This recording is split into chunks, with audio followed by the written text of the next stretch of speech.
the Nets 97-92. Brooklyn has outscored Atlanta by 7 in this final quarter. Later on this evening, it'll be Portland and Memphis set off to tip off shortly. Vince Carter, he knows his Grizzlies are ready for action. You play 82 games to get to this opportunity. You start the year off saying we want to make the playoffs to compete for a championship. Now it's 16 teams that have the opportunity to actually compete for a championship. And the Spurs and Clippers will tip off at 10:30. A developing story, the Eagles have reportedly signed Tim Tebow. Will bring him in as a quarterback to Philadelphia on Monday, just in time to start the Eagles' offseason program. 15 seconds into overtime, the Islanders scored to beat the Capitals 2-1 and take a 2-1 series lead. Blackhawks knock off the Predators 4-2. They lead that series 2-1, and at the first intermission, it is Ottawa 1 and Montreal 0. Montreal leads that series 2-0.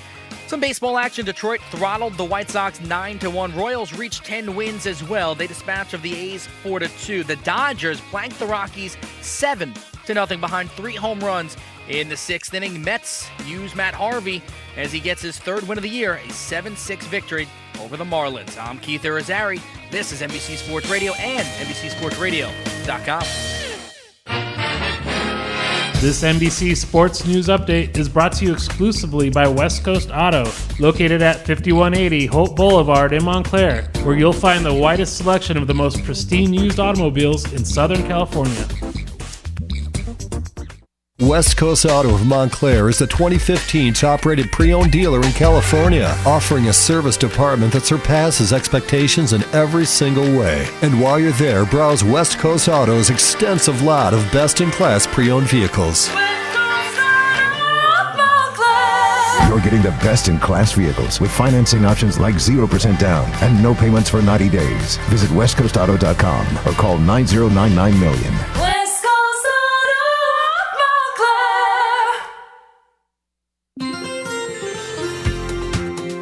From the Kcaa Weather Center, I'm Dave Murs. This afternoon, some sun, a gusty breeze at times, 82. In your evening, increasing clouds by morning, some patchy fog.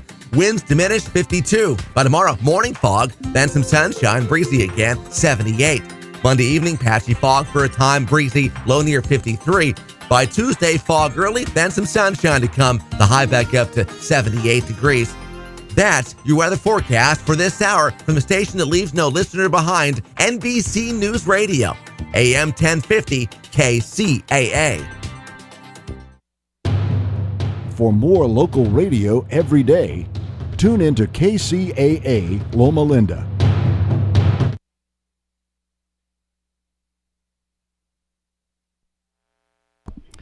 Hello, San Bernardino. This is Robert Porter with the Talent Show. Yeah, and we're here with Ana Gonzalez.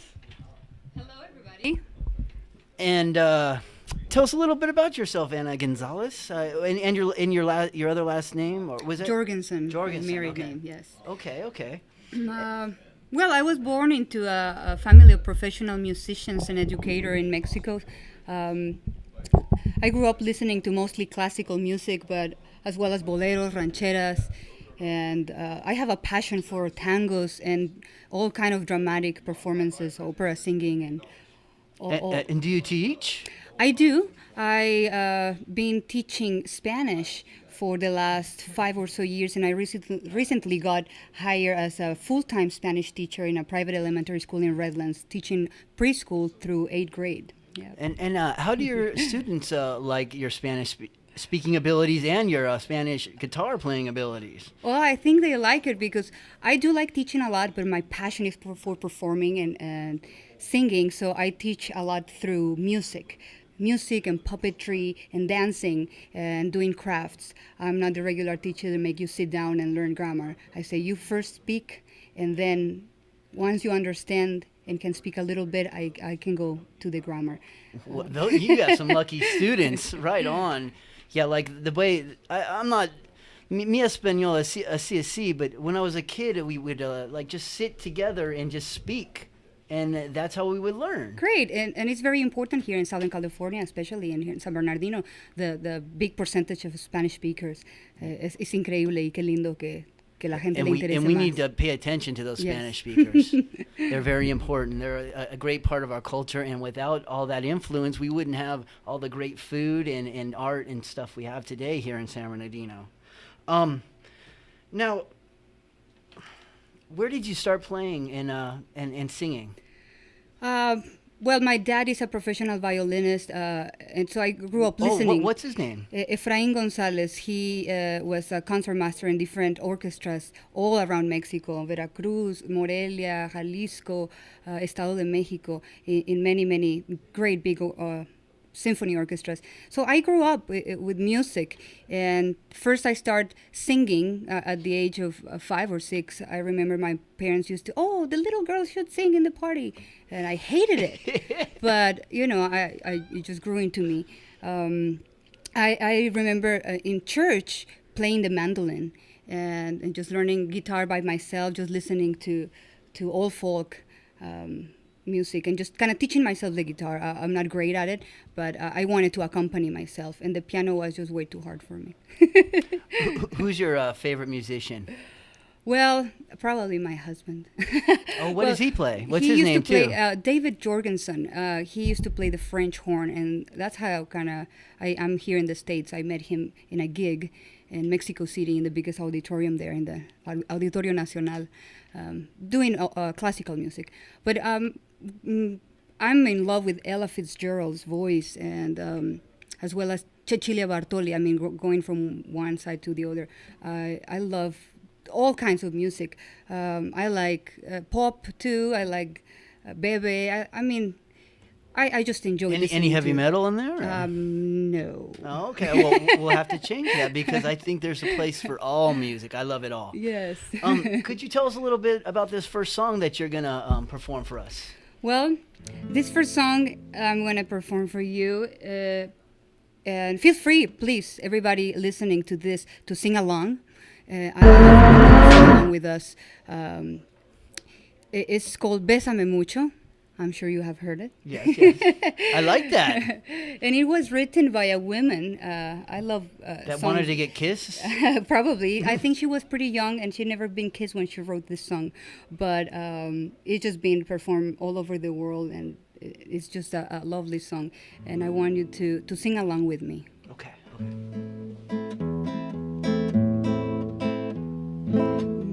Bésame, bésame mucho, como si fuera esta noche la última vez. Bésame, bésame mucho, que tengo miedo perderte después. Bésame, bésame mucho, como si fuera esta noche la última vez. Bésame, bésame mucho, que tengo miedo perderte después. Quiero tenerte muy cerca, mirarme en tus ojos, verte junto a mí. Piensa que tal vez mañana yo ya estaré lejos, muy lejos de ti. Bésame, todos, bésame mucho, como si fuera esta noche la última vez. Bésame, bésame mucho, que tengo miedo perderte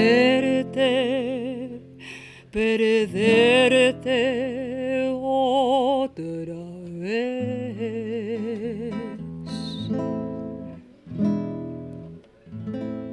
Increíble! bueno. Gracias. That was so beautiful. Now, how long have you been playing that song? A few years. Well, yeah, you can tell you know it perfect, and your voice is very good. Thank you very much. I don't know about your voice, though. I need a little work, yeah, but you know. It doesn't matter as long as you have passion and you want to sing, just go for it. I agree. Now, you got to perform at San Bernardino City Council the other day, correct? Yes, as a matter of fact, we were advertising for our next concert with the San Bernardino Symphony Orchestra. There is our sponsors, as well as the Parks and Recreation. We're going to have a great family event, Evento para toda la familia, on Sunday, May 3rd. And it's going to be here in San Bernardino in Paris Hill Park.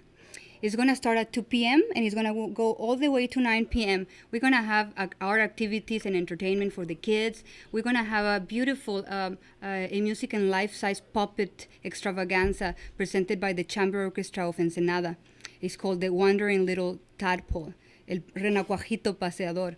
At 5, we're going to have more. And at 6 p.m., that's when the symphony is going to perform. And I'm going to have the pleasure of being accompanied by the San Bernardino Symphony and singing, for example, Bésame Mucho with a tenor, Gustavo Hernandez. We're gonna do a duet together of this song, and then we're gonna sing a few more. So you guys should come and check it out. It's gonna be a lot of fun. Yeah, it is.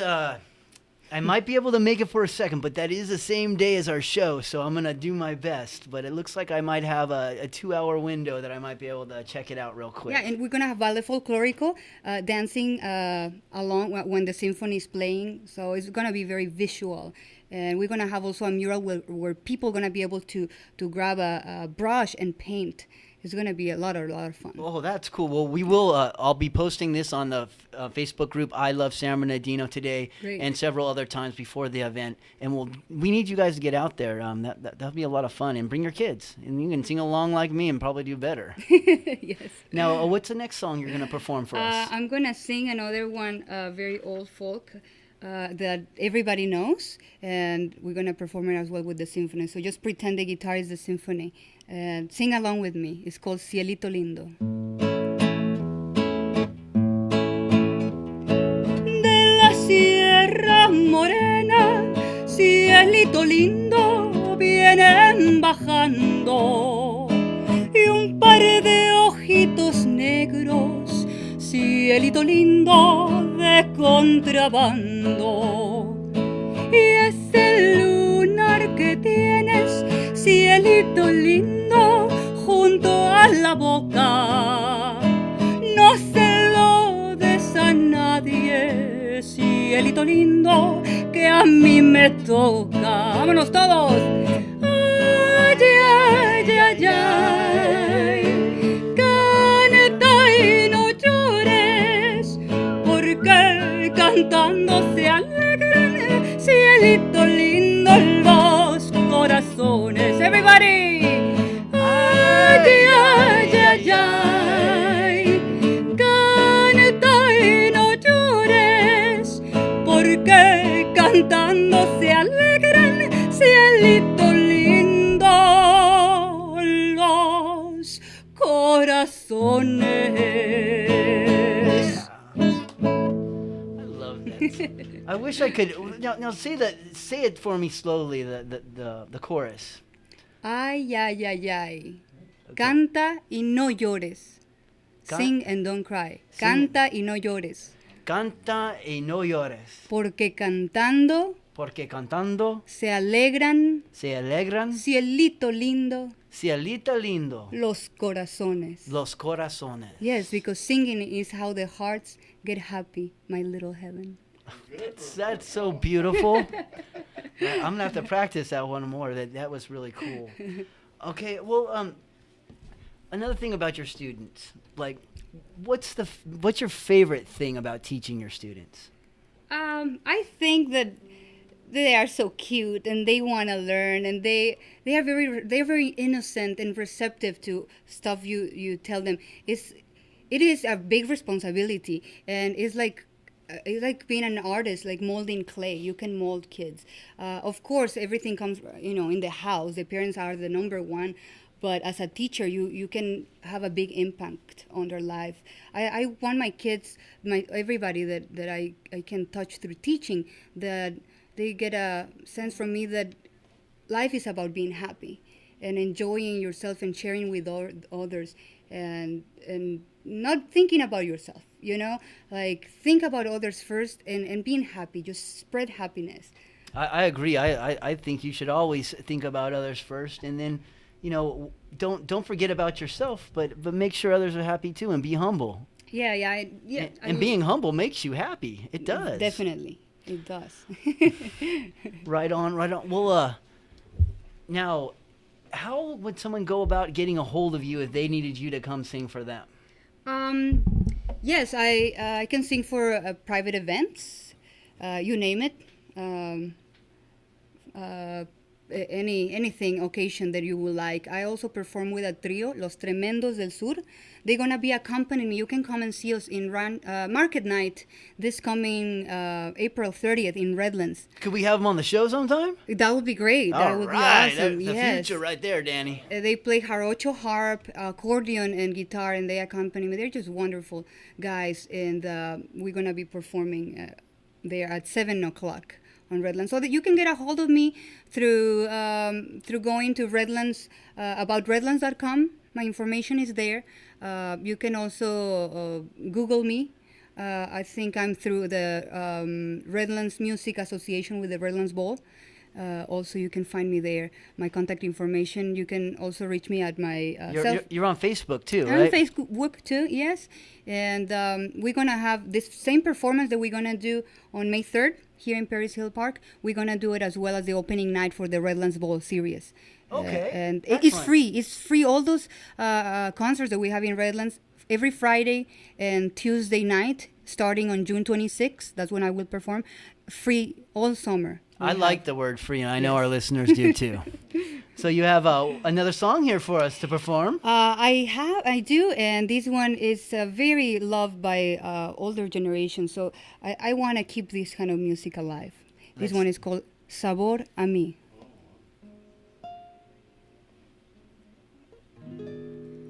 Tanto tiempo disfrutamos de este amor, nuestras almas se acercaron, tanto así que yo guardo tu sabor, pero tú llevas también sabor a mí. Si negaras mi presencia en tu vivir, bastaría con abrazarte y conversar.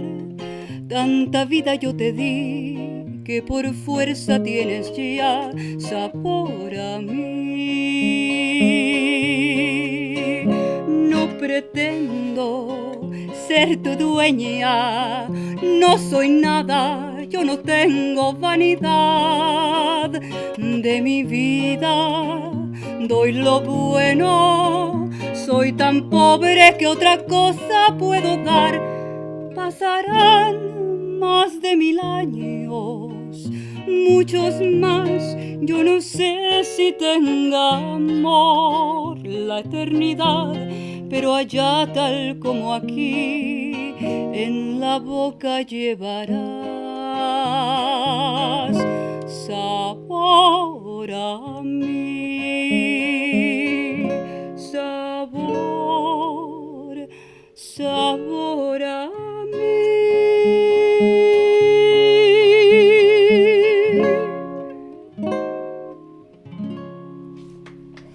Yeah. So could you explain to the people who don't speak Spanish what that means?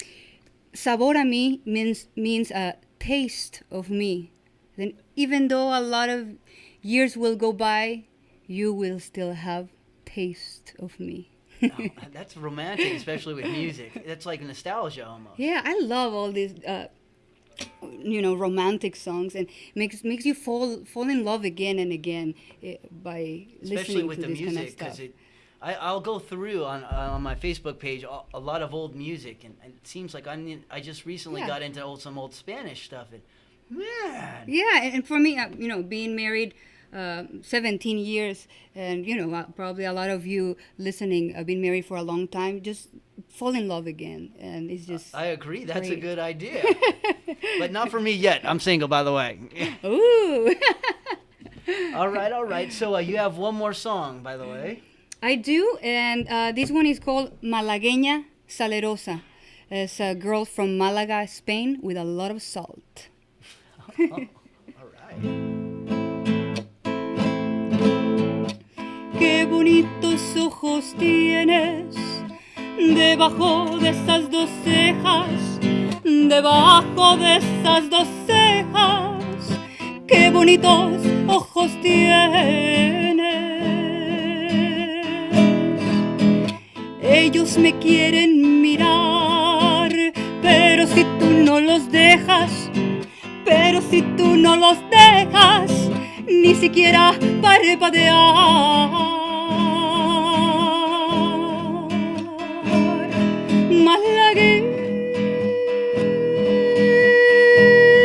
Malagueña salerosa, besar tus labios quisiera, besar tus labios quisiera. Malagueña salerosa y decirte,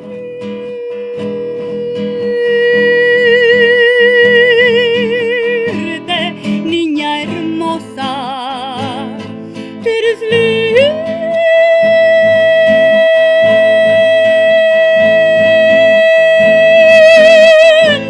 y hechicera, que eres linda y hechicera como el candor de una rosa,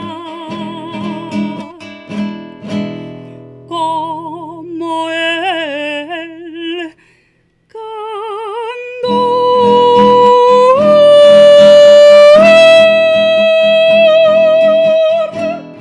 de una rosa.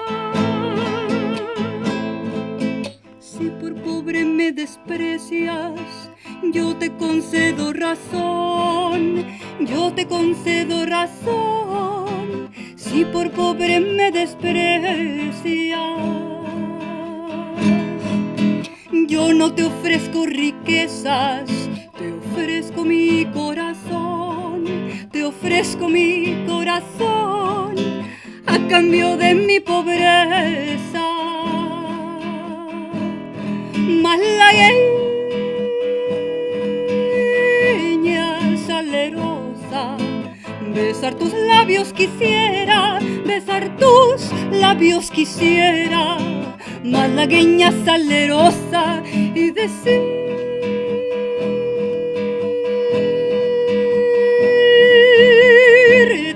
niña hermosa, que eres linda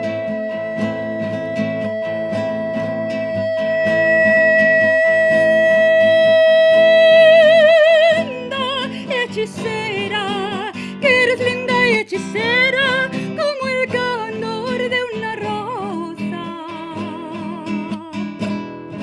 como el candor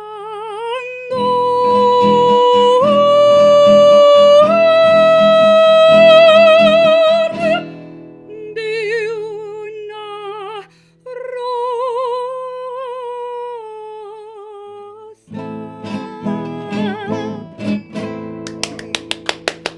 Oh wow! I mean, how do you get your voice to do that? Could you do that once? Show us how do you do that? Well, it's all about the resonators. When you study music, I studied voice. I went to sacred music school. I wanted to be an opera singer. Well, then life gets in the way. You get married, have kids, and you don't do that. But it's no longer my passion to be an opera singer. But fortunately, I have the technique that I can. I'm very skinny. I'm not even 100 pounds. I think I'm 99 and a half pounds. And I'm 5'2". But you have to use your diaphragm. That means you have to push. You have to have good abs. Okay. And it's a myth that only big, large women can sing loud. It's not true. So the fat lady singing is a misnomer. Yeah, it's just, I guess they like to eat a lot of Cinnabons. Yeah. I think that stems from an old baseball game or something. I don't know. But when I try to teach people how to get their voice out there, and I tell them first, you know how to scream, right? When you imagine, yeah, you already using it. I actually tell them, imagine somebody very, very far away, and they forgot something, and you have to say, hey, come on, hey, and just project your voice. And I make them do exercises like that until they get the voice there. You kind of think of you're a unicorn and you have a horn and you want your voice going through there, through your nose. That could be a help for me on the radio too, because you can breathe through your diaphragm too, and it doesn't. You don't hurt your voice so much. It takes practice. I need to take some lessons from you, huh? Well, thank you so much for showing up. Can we have you on again sometime? Anytime. And especially with your band, I'd love that. That'd be great. People love to hear Spanish music. Yes. And I'm just gonna take advantage and advertise it. I'm gonna be the director of summer camp. If you want to learn Spanish, we're gonna be offering Spanish and French as well. I've been doing this for 4 years in a row. So come in Redlands, look us up in langoredlands.com. And for Spanish and French lessons. You're welcome to post that on my page too, and get students. Great. This is great. I'll do that. Thank you very much, Robert, for having me. No, thank you for this is incredible, and thank you, San Bernardino, for listening. And Joe, could we go to the next song?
go ahead and let it go.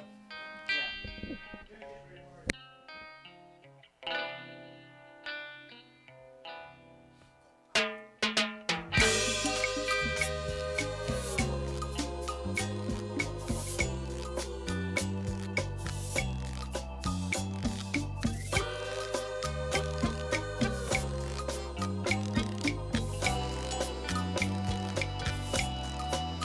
Don't let no one, no one get you down.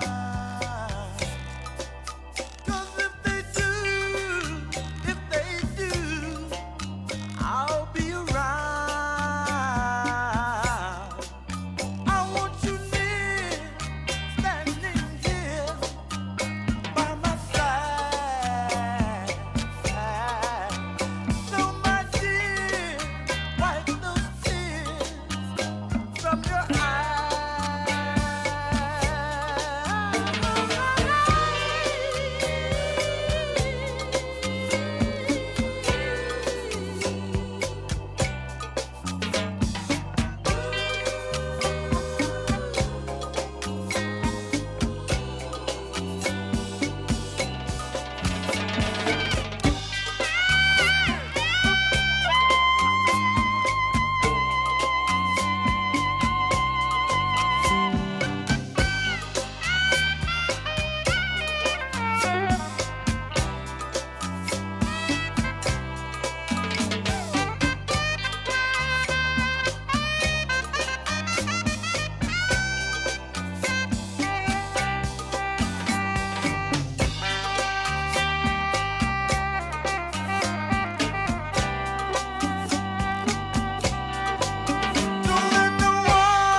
Hello, San Bernardino. We are back here with Cannabis Corner and Mr. Elmo Greenmeds. What's up, Elmo? Hey, how's it going? And our guest today, just hanging out with us, is Marvin Norman.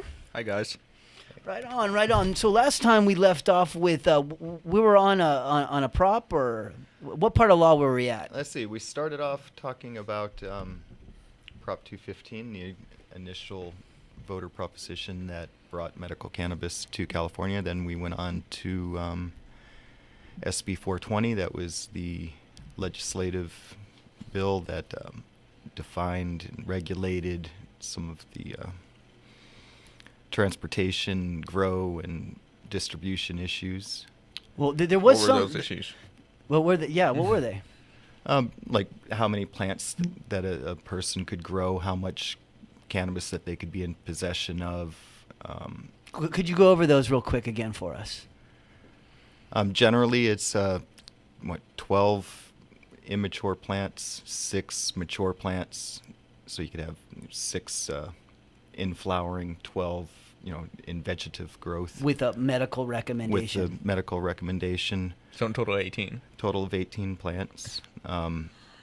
You can get higher, and there's a ton of ways that people are growing more than that. But if you wanted to remain in within that guideline, yeah, doctors that they give recommendations that allow patients to grow more or to be in possession of more. But this is just the general. I sometimes I wonder how many cannabis plants are right now growing in San Bernardino. That would be an awesome number to know. I mean, seriously, some of these events where I've seen them selling seeds, the line never ends. Well, so you say seeds, so here's a good example of why these numbers can be scary to some when they hear, oh, Elmo has 99 plants. Wow. Well, that sounds scary, but when you think about it, I just germinated 99 seeds. About a third of them probably will die. Yeah, you can't count your chickens before they hatch, right? Half of those will be hemp, so I'm not a hemp farmer. I'll be destroying, half of the plants. And so then I'm going to be down to 30. And then the males. Yeah. Well, the hemp, that's what I mean. Oh, okay. So male cannabis plant is still just hemp. That's really the only significant difference between medical cannabis and industrial hemp is that industrial hemp has less than 1% THC. Okay, and it's used mostly for rope and fibers and fuel. Plastic. You can make bioplastic. You can make paper. Clothes. This new stuff, biostyrene, kind of like a fast food disposable. Oh, like styrofoam. Yeah, cartons made out of hemp material. Well, did you hear about Obama making news today? He's actually going to be mentioned in Weeds 3, right? Weeds with Sanjay 3? Gupta. Yes. And what did he say? Did you read that article? I haven't read it yet. I've kind of been real busy with a few things at home, and I've lost my Facebook account for a short time. But it sounds very positive that he was saying that he, if I recall what I heard, because I haven't seen this yet, that the president agrees that there's a medical necessity and use for this plant, and that under regulations it's something that was beneficial to the country and it needs to be regulated not criminally. Yes. Yeah, so that's actually to me very important, because I think a lot of people are placed into this category of being a criminal when they don't do anything wrong but use a medicine that helps them. That's something that gets to me at times. Most people know I grow my own, but there are a lot of people that can't. And so I know a lot of patients that they're pretty much forced to either go to a gang-run pot shop that our city attorney, pointed out, and he wouldn't want to have to go to one of these if he was a patient. But they're either that or Anaheim, LA, you got to go out of town, or maybe Palm Springs. And the city's getting nothing out of it. And the city is getting nothing out of it. But for a lot of these people, when you start thinking about it, they live in San Bernardino. Okay, so we're a cash-strapped city already. How many people can just go to LA, Anaheim, Palm Springs when they need medicine? It doesn't happen. It just doesn't happen. And so that's putting a burden on these people to be labeled as criminals because they're being forced to resort to the black market in San Bernardino, yes. Which is, folks, the black market in San Bernardino with cannabis is alive and strong. And in fact, we need to do our part by getting legal cannabis in there to start taking the place of this illegal business. It's getting out of hand. The mafia is more than likely in charge of most of these organizations. So we need to focus on the patients and the normal people who just are not going to try to be making nothing but pure profit off of a plant. Exactly. So that's where you come in, LML. That's why I respect you so much, because your profit motive is not your number one goal. Well, I get by on my disability check, so this isn't something that I do for money. I grow my own. I don't need the money to go buy pot. Some people could say, oh, what about, we had the question, was it last time you asked me about overuse or abuse of, and that becomes the question, how much is and what is abuse? I myself openly smoke probably more than Cheech and Chong. Combined. Combined, yes. I mean, I don't hide it. I smoke and I make hash and I smoke that, which is a more potent form of cannabis. Now, you don't eat cannabis, right? I eat it. I smoke it. You do eat it. Okay. I make skin lotions and topicals and ointments that I use. How do you make a skin lotion? I grow aloe plants that I can mix hash in with extracted aloe, or just with cocoa butter that you go and buy. So you wouldn't, with that stuff, you wouldn't have to ingest it. Is it so there's no inebriation? For different reasons. If I have a rash or a burn or something and I want it. I was just thinking if someone wanted to use cannabis but didn't want to get high. If you want to use cannabis, you should ask yourself why you want to use it to begin with. Well, for arthritis' sake. Well, see, now, using topicals for arthritis, that gets you direct, what's it called? A direct medical effect to the area. You don't have to wait for it to go through. If you're smoking it, it's going through your lungs and into your blood system, and then. See, I think people sometimes have a problem with smoking, but they may not have a problem using it like an ointment on sore muscles or something. That, like I said, you need to figure out why you want to use it. If you're using it for, say, cancer, if you want to try and combat cancer with it, you need to eat massive amounts. Mm-hmm. And it helps your appetite, too. Yes. But if you're using it for, say, combating side effects of chemotherapy, that's where, smoking, you get a faster effect. You get, the euphoria known of being high. So that all helps with dealing with pain and nausea and feeling better. I mean, isn't that the whole point of quality of life? Yes.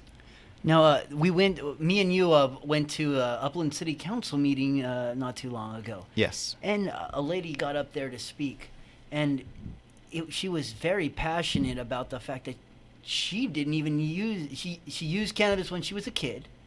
Then she quit. She did her life. She lived her life well, then caught cancer and had to deal with chemotherapy. And she said by the luck of God, she actually found cannabis and it helped save her life.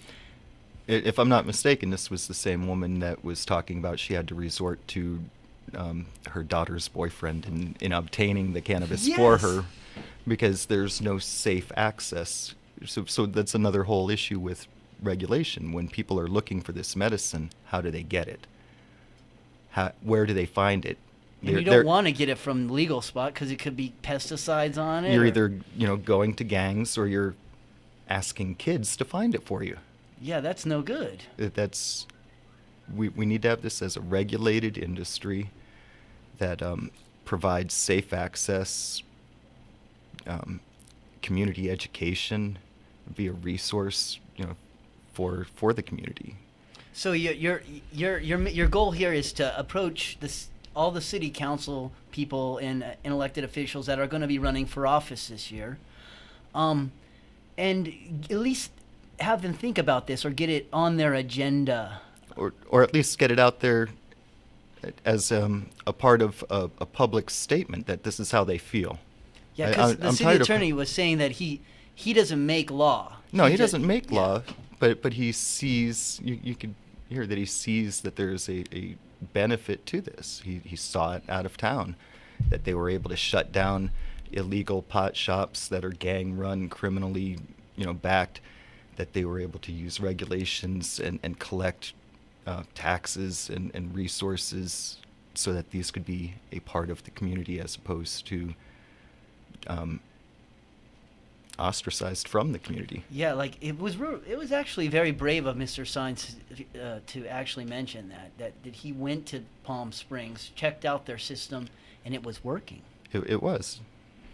Now, then we go to Upland, and we check out their system, and it's not working, and they're being sued. Yep, and they're being sued. So how long is it before San Bernardino starts, it may be happening soon, right? See, if we are on the forefront of this issue and it started getting it regulated properly, it won't be in the hands of kids. It won't be in the hands of people who are probably more criminal minded. It will be in the hands of patients who actually need it and don't have to go over to another city to get it. Right.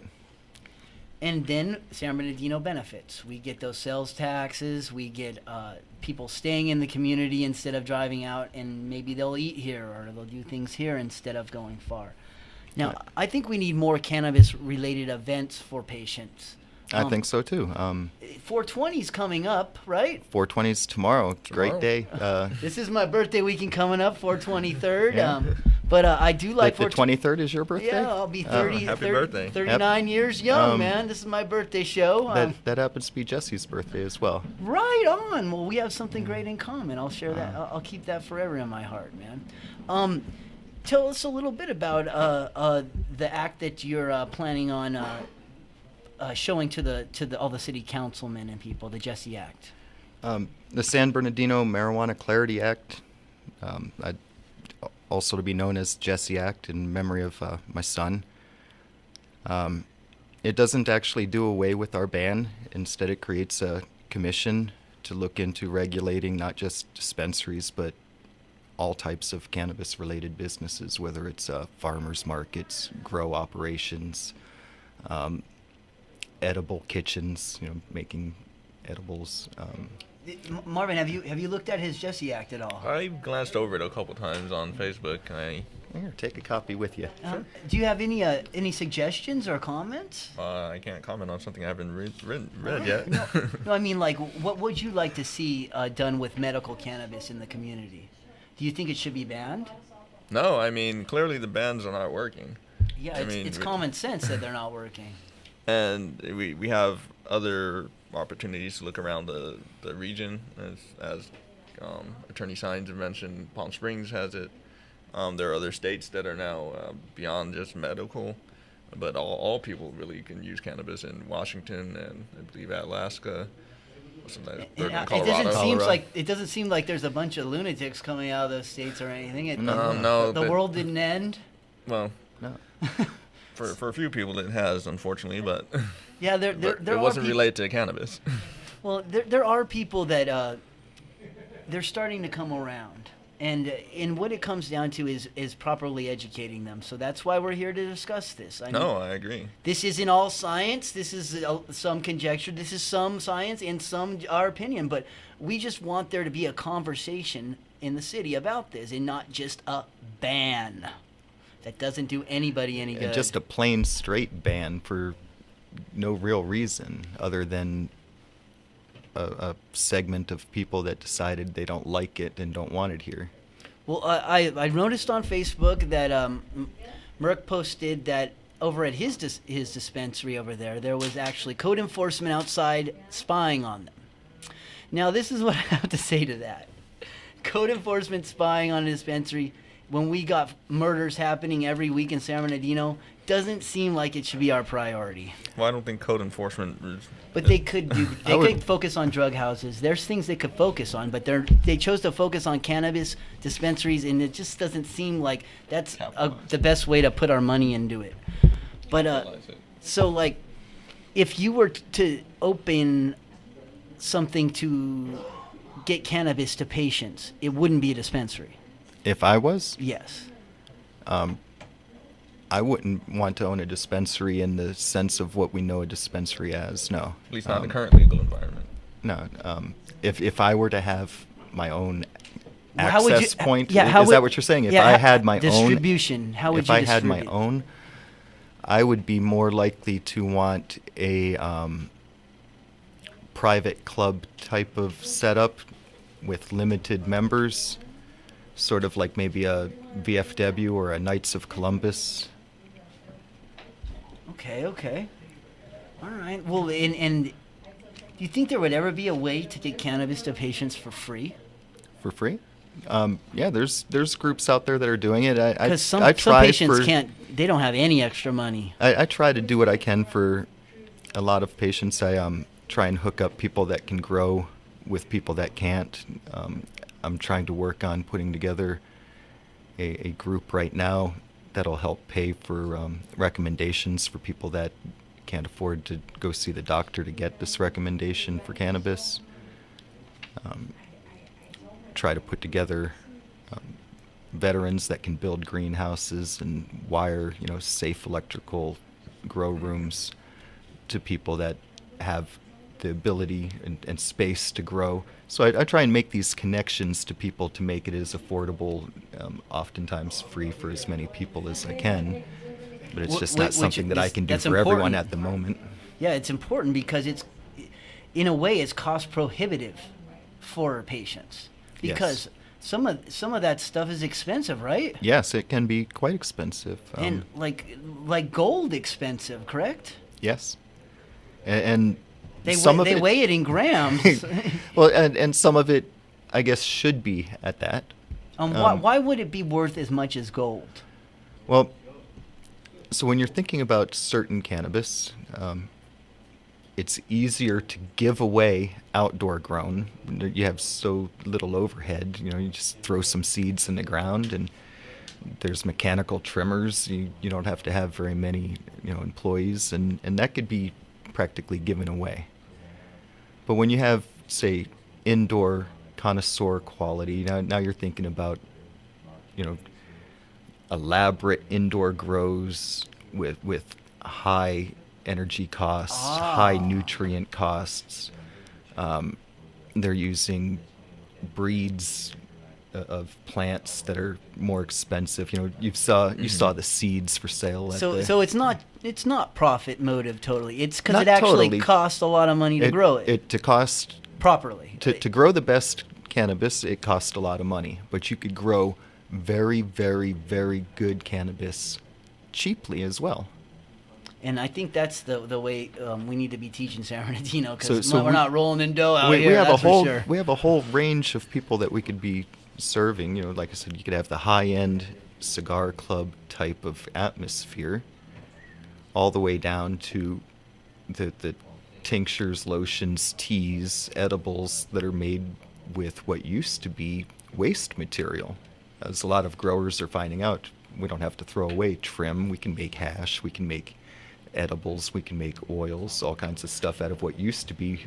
Did you guys see that cannabis story about the kid who got searched by I think it was security at school, and supposedly these young ladies had cannabis hidden in their bra, and they went and searched for it. What school was this?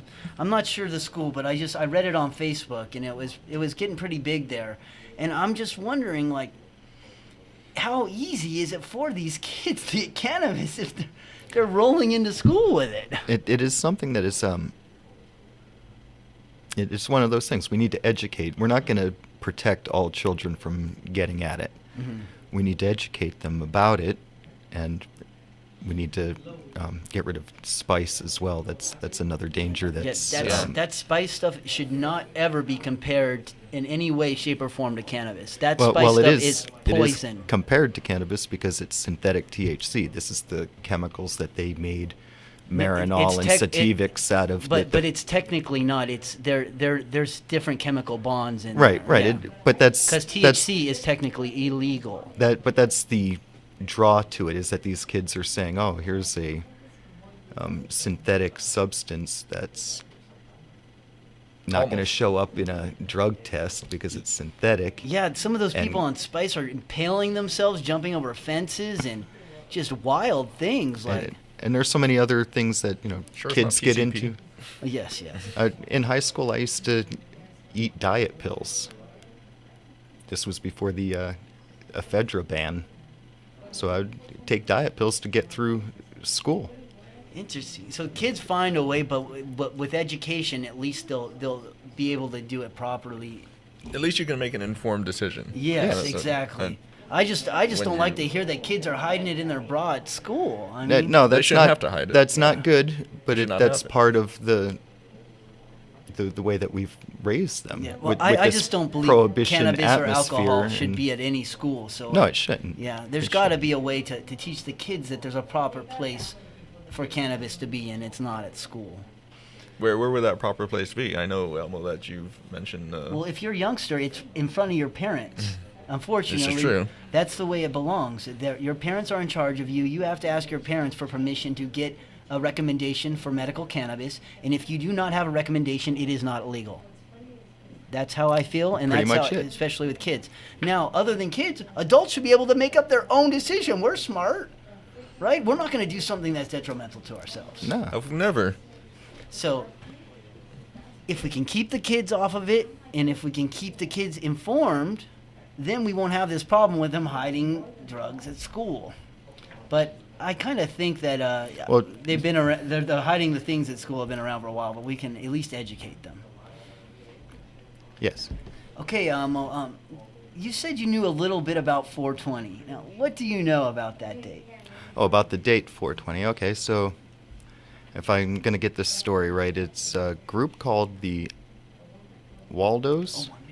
Oh, I'm sorry, I'm going to have to cut in here because Okay. we have to hit our sponsor up real quick. Okay. Our sponsor is Auto Sound, San Bernardino, 299 Southeast Street, San Bernardino. Open 7 days a week, Monday, Saturday, 9 a.m. to 7 p.m., Sunday, 10 a.m. to 5 p.m. Say KCAA, 10% off, or Robert or Angel and get 10% off. And that's Auto Sound of San Bernardino. Thank you all very much, and please tune in for next week's show. I love you guys. Later. Happy 420, everyone. Happy 420. Ride a bike. Yes.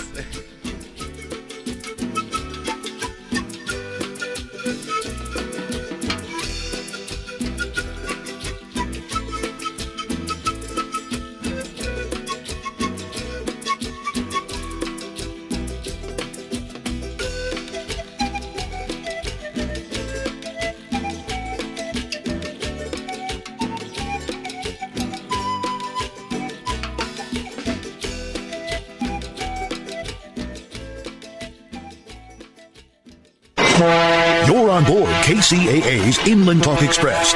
KCAA, Loma Linda, 1050 a.m., the station that leaves no listener behind.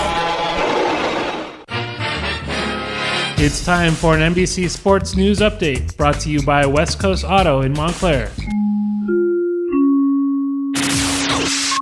This is your NBC Sports Radio Update. All cheers for the Cavaliers. I'm Keith Irizarry, and the Cavs cruise past the Celtics 113-100. Kyrie Irving, 30 points in his playoff debut, and he explained what matters the most to him. You know, we all have our egos. I mean, we all have things